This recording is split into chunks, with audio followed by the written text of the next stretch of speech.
Yeah. This is the Kinnelon Board of Education work session meeting for October 13th, 2022. The New Jersey's Open Public Meetings Law was enacted to ensure the right of the public to have advance notice of and to attend the meetings of public bodies at which any business affecting their interests is discussed or acted upon.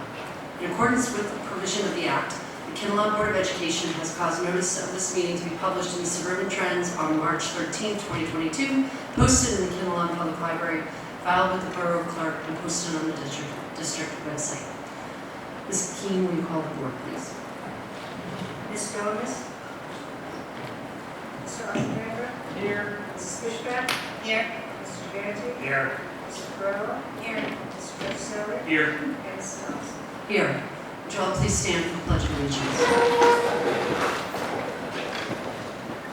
Allegiance to the flag of the United States of America, and to the republic for which it stands, one nation, under God, indivisible, with liberty and justice for all.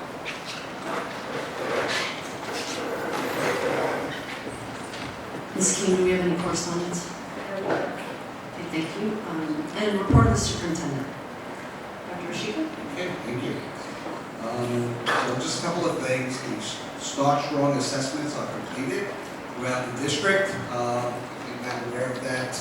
That's a test that started in 2020, September and December, to measure learning loss from COVID. They implemented the test in 2020. They did do it again last year, and we just did it again this year. And from my last meeting in the county, it doesn't sound like it's going away. So right now, the Start Strong is completed, so we're happy to see that. And it's a good opportunity for us to see where the kids are currently. So I'm not complaining about it, just it's another test and it makes me a little nervous. The other thing I want to tell you too is coming up the next board meeting on the 27th. Mr. Mango and Mr. Mulholland will be sharing with you the spring assessments, the grades from the spring assessments from last year. So those are grade specific. It's English language arts, mathematics, and in some classes science. So we'll get a full report on that, and we look forward to it. So that's where we are academically. The year is moving along. It's been a bumpy week, but here we are. So what I want to focus on tonight is I was very fortunate to be able to have Luke Camerata come visit us. And Luke Camerata really, what he is with the Office of, I want to get it correctly. Let's see. Office of Security Management, School Preparedness, and he's the executive officer. Heck of a nice guy, really a nice guy. What happened was August 3rd, I did receive a letter that from the county and from the state inviting us, if we wanted to sign up for a free audit. It won't be graded. It'll be more of a positive kind of thing for us to stay ahead of things. And I jumped on it on August 3rd, and I was able to get Louis here last Thursday. What took place at that time basically is all the principals, myself, two SRO officers, Russell and Steve. There's a local police officer that doesn't have an easy name. Let me see if I have it here. What is it? Radhow? Okay, Dave. Radhow was here also. Yes. I had reached out to the chief, Chief Knuckle, a while ago, and thankfully he was able to get somebody in. So we had quite a group, and Vinny Shivis is our school security officer, so he was there with all the principals as well. And it was a 45-minute meeting with everybody at the high school that lasted about an hour and a half, right? Like you said. So we went through all kinds of examples of the drills that we go through, including Alice, the school lockdown, school shooter, it's really the same thing, so on and so forth. But Lou was very helpful because he shared some real stories with us, from around the country that I don't want to repeat now, but certainly it helps guide us. So with that being said, we then took a walk after the meeting through the high school and proceeded to each and every school as a group. And we invited at each school the SRO officer, the maintenance or head custodian if they were available to join us. And we really did a thorough walkthrough of each location. One of the big things that came out of this for me, and I think for the principals too, and it's not going to be an easy fix, is just looking at, if you're looking at gyms and cafeterias, all-purpose rooms and those things, you probably have in some cases 6 doors leading in and out of those locations. We really suggest that we narrow it down to 1 door for incoming. And anybody coming into that room comes through 1 doorway. And the reason being, if we can keep the rest of the doors locked with the shades down, forbid there's an emergency, the teacher or staff member in that room only has to concentrate on 1 door, which makes sense. So that's one of the things we're going to try to figure out, because it's not easy.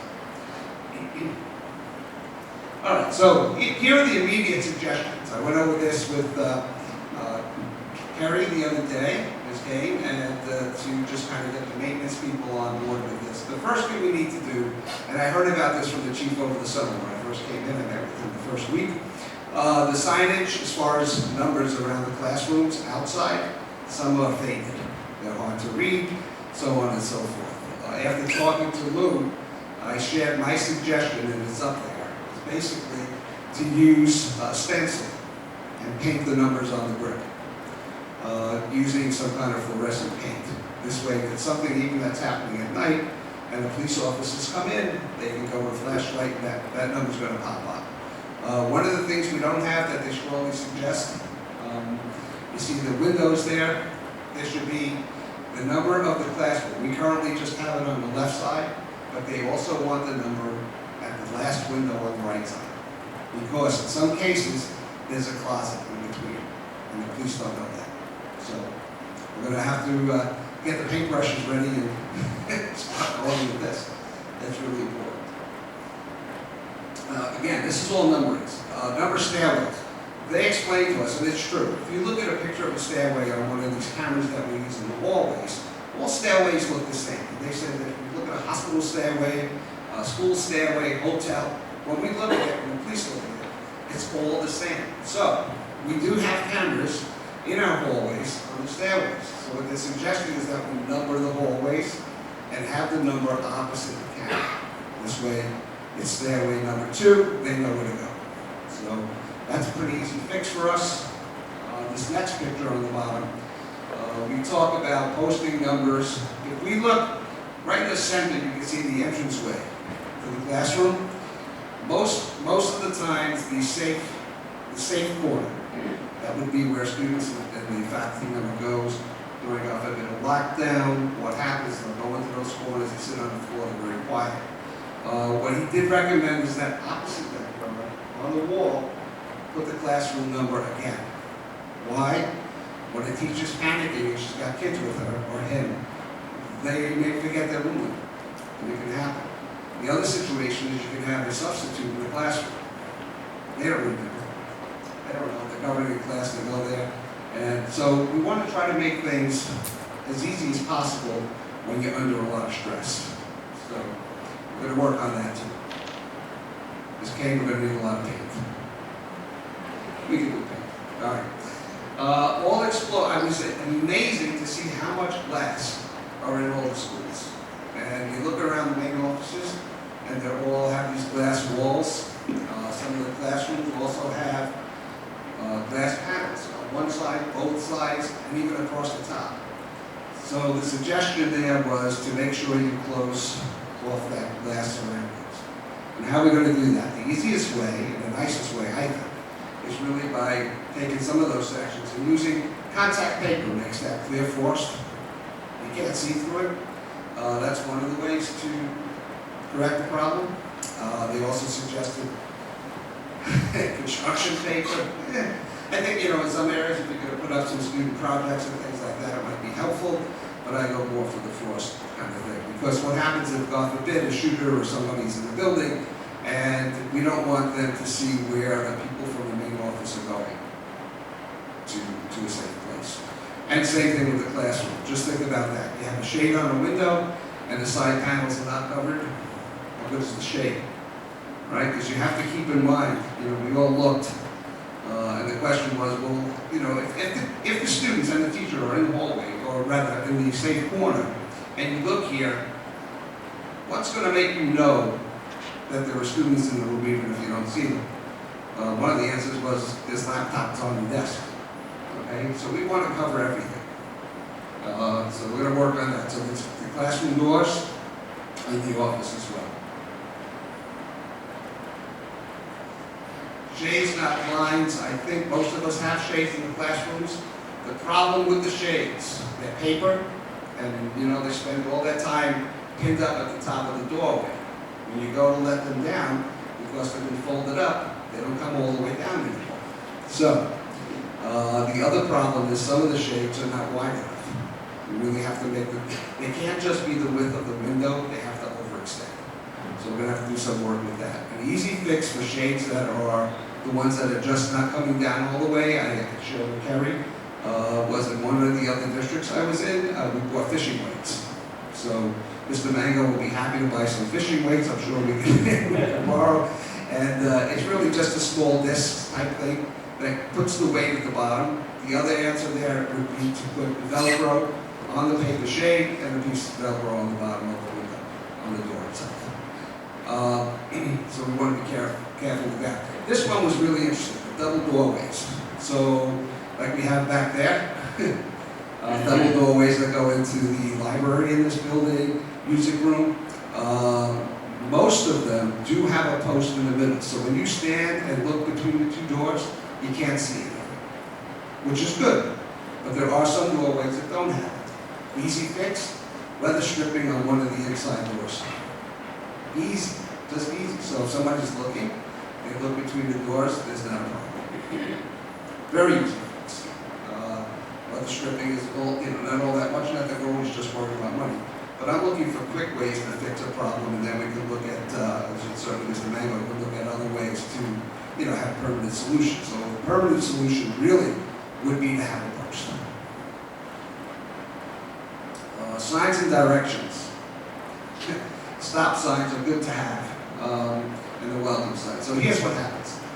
We walked through, the first school we went through was the high school, and we went through one entranceway, I should say one hallway near the gyms, and there's a sign telling the students to stop, they can't go out that door. But there's not a sign on the outside telling parents or anybody else not to come in. So, you want them to know that they shouldn't be there. What happens, and this is not just here in Kinnelon, I've been around, you know, students are walking through the hallways, they have the best intentions, they're polite for the most part. You see somebody's parent, who they think is a parent, knocking, come on in. Can't do that, right? So they need the stop sign on both sides. Those doors can't open. We should also have signage as to where people should go to come into the building, right? Bringing them to the main office. That's where you want them to go. So if somebody's parked at one end of the school, maybe they need to move the car, or they're going to take a little walk. But again, it's all about signage. And one place that was particularly interesting was Kiel School, because, and it happened to me the first time I went there. Massive entranceway, right? Have all these doors. And there's even painting on the ground in one spot that looks like that's the place you have to go because it's very welcoming. But the man trap is on the next entrance. So that's really the entrance. So again, it's signage. So I think we already got some signs? It's in my office. Okay. There There you go. So we just want to make it look like a main office. You know, welcome people so they go through that door immediately, and we don't have anybody, again, knocking on the door. Talking about man traps. You know, man trap, for those of you who are not familiar with that, is you come in through the front doors, and then maybe 5 to 10 feet beyond that is another set of doors. So we call it a man trap because both sets of doors are locked. If you happen to get through the first set, you're locked out by the second set. So looking at those are fine. Where we have a problem, and we'll see it later, it's just basically that you can come in through that man trap area.